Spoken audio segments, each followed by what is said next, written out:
The committee will come to order without objection. The chair is authorized to declare a recess of the committee at any time.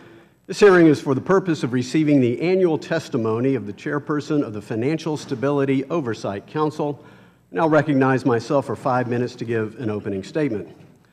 When Democrats first passed the Dodd-Frank Act, they claimed the Financial Stability Oversight Council was one of its crown jewels. FSOC, whose agency heads largely failed in the last crisis, would now be able to clearly identify risk to financial stability and take action before these emerging threats metastasized into another crisis. But a fatal flaw in this pipe dream was always the failure, perhaps the deliberate refusal, of Dodd-Frank's supporters to recognize that among the greatest threats to financial stability are Washington policies themselves, including policies of the very agency heads that sit on the council. FSOC simply refuses to look in the mirror.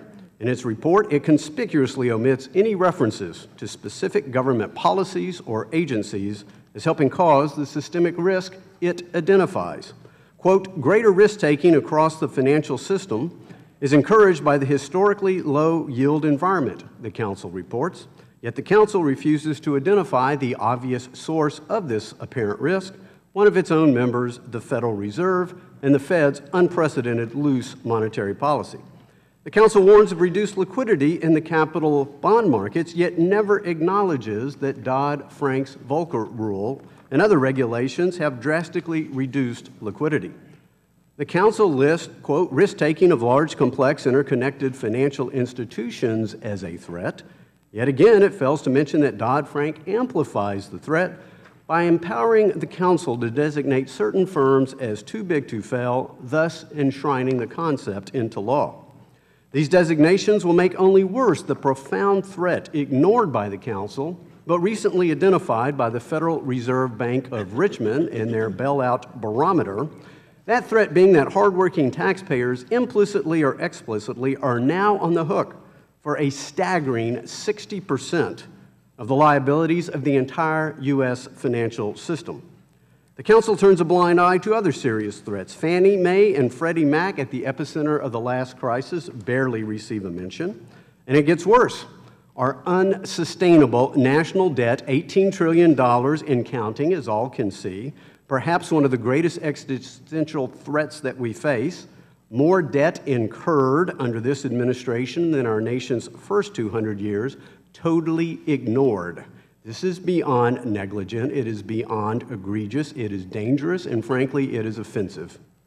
Another glaring omission from the report is any meaningful reference to economic growth, or rather, the lack of it. Along with Obamacare, Dodd-Frank is at the center of the administration's economic policies. As we approach Dodd-Frank's 5th anniversary, we see the slowest, weakest recovery in the post-war era. We see an economic recovery that has created 12.1 million fewer jobs and has provided $6,175 less income for every citizen compared to the average post-war recovery. Again, compared to the average, we see an economic recovery that has left 1.6 million of our fellow citizens mired in poverty and working middle-income families losing over $11,000 in annual income that rightfully should have been theirs.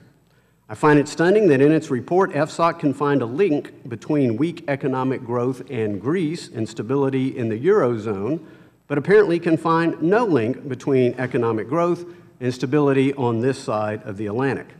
Also nowhere to be found in the Council's report is the threat posed to our stability, growth, and personal freedoms posed by the erosion of the rule of law under this administration. We know that our president seemingly never tires of admonishing us that he has a pen and a phone ready to enact whatever policy he sees fit.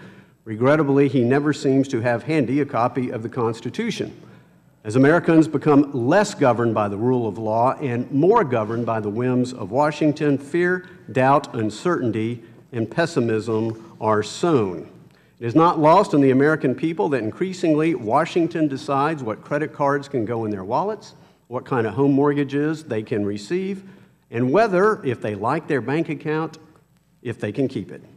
Truly, never before in my lifetime has more unchecked, unbridled discretionary power been given to the unaccountable and unelected. This includes the Financial Stability Oversight Council, which operates largely out of public view, yet its decisions have the potential to profoundly alter the lives and livelihoods of every American. FSOC typifies not only the shadow regulatory system, but also the unfair Washington system that Americans have come to loathe.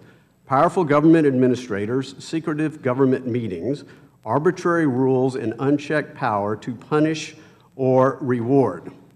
Mr. Secretary, your council and the rest of Washington needs to awaken to the obvious truth, and that is when it comes to systemic risk, Washington is a large part of the problem. Now recognize the ranking member for 5 minutes.